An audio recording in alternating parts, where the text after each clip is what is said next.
Let's move now to reaction outside the United States. Our special correspondent, Ryan Chilcote, lived in Russia for 20 years. He is in Moscow tonight to tell us what the Kremlin had to say about the Mueller report and to help us flesh out some of the details of what the Russians did in 2016. Ryan, as we mentioned, you lived there for a long time. You've had contacts with Russian officials over the years. What is standing out to you tonight?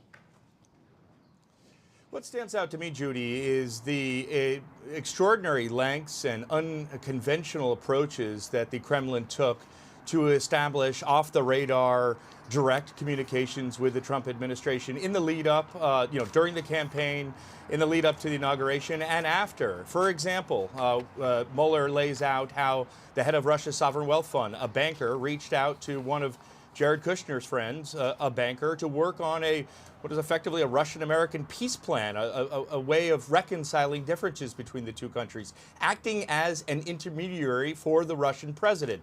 Another example, we know that Paul Manafort, who was, as you know, obviously the campaign manager for the Trump administration for much of 2016, he reached out to someone that he had worked with, a Russian billionaire, Oleg Deripaska, who I interviewed earlier this week, that he had done consulting with for a number of years before.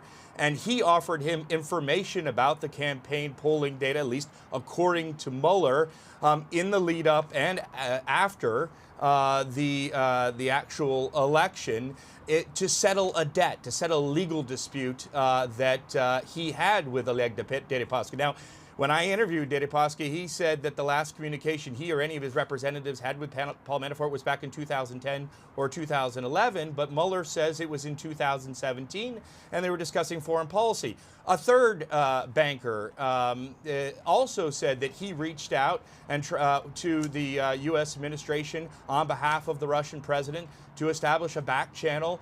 He said that he was subpoenaed by Mueller and himself said that.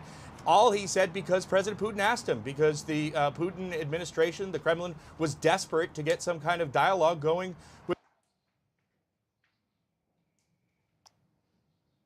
It looks like we may have lost the connection to Moscow and to Ryan Chilcote. We're going to try to get that back up, but it looks like we do not have it right now. Take a short break. We'll be right back.